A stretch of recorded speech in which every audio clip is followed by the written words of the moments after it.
So I'm back like a year ago minus 2 weeks. I bought 14 lambs. They got off of a trailer right over there, and then I wove them down here. One of their skulls is buried right there. It's full of oak bark. It's biodynamics preparation number 500 and I don't know what. But it looks like Mark cut some new keyline features here. Like the first pond is right up there, and it's got those two main lines heading out this way along here, all the way out to that ridge, and then this sort of subsequent one's right underneath it, right there, right there. It's planted new hazelnuts all along here, so this is going to be gorgeous once that oak gets to be 200 years old, and those hazelnuts get to be like 200 minus 20.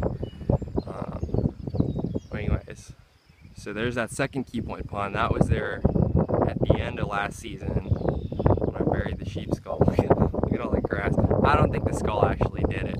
I don't know. It depends what you want to believe. I think one of the best things that anyone ever said to me was Gary Snyder, and I was like talking to him about this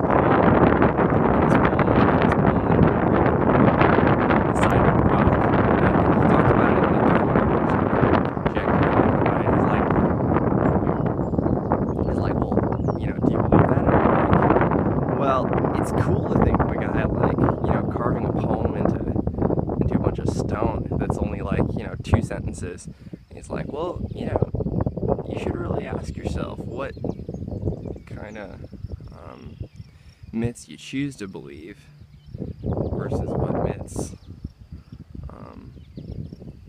No, I don't even think he said that. Yeah, those oaks where Peter and Bo got married.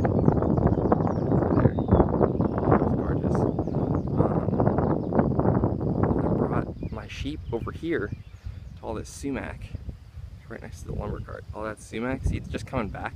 There's basically no point. I mean, it used to be, you can see the big tall dead stands, but it's like, sheep can keep these things at bay, but it's like they just come back. If we don't have grazers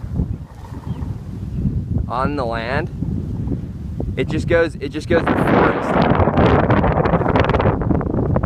That's what wants to be here. Have you ever looked at grass rippling? It's pretty amazing. I'm just gonna zoom in on grass rippling. Seeing the way the wind blows across this. That's why they thought it was a superorganism, or at least one guy did. A lot of people thought it was a superorganism. The prairie.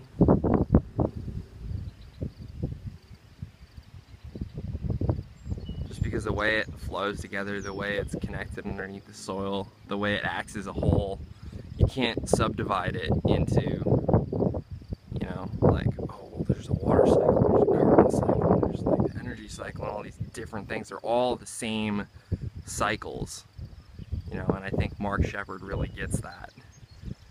And I mean, when you look across this landscape, you can see an integrated whole. That's something that I think we're, missing a lot of. We really like to blast it into bits, and it's like, oh, like what, imagine what this landscape would be like if it were just hazelnuts, right? Or if it were just key lines, or if it were just oaks, or if it were just pasture, or if it were just a bunch of chickens, if it were just a bunch of chickens, we'd have a bunch of chickens and just pooping out a bunch of mustard seed. I'm standing on top of the former chicken house, which Ben built last year out of a bunch of lumber tarps. So chickens were, eating tons of thistle and like tons of this stuff, just like pooping the seed all over the place and scratching up the soil and going through and, drinking a lot of water. This is really funny. This is all bare dirt last year. I mean, this, so here's what happens when the annuals come in. And you can see it's a really pronounced sort of difference. And I think I've got another video where I'm up on top of that windmill looking out over across this landscape, and you can see a whole lot more. But I'm really digging this new keyline system that Mark put in. I think over on top of that hill, it probably wasn't getting enough water. Or I don't know what, or sorry, not hill, ridge, because technically that's downhill. Sure doesn't look downhill, does it? But it is. It's pretty amazing. I mean, psychologically, we see ridges as being uphill, or in fact, if I were to go walk through this trench, you know, it would be very, very clear that I am traveling downhill. I just walked it. And so those are going to be a whole lot more hazelnuts, and it'll be interesting to see how this particular feature adds to the landscape. It doesn't look like there's any grazers keeping up with any of this. I think Peter's started his own farm now, and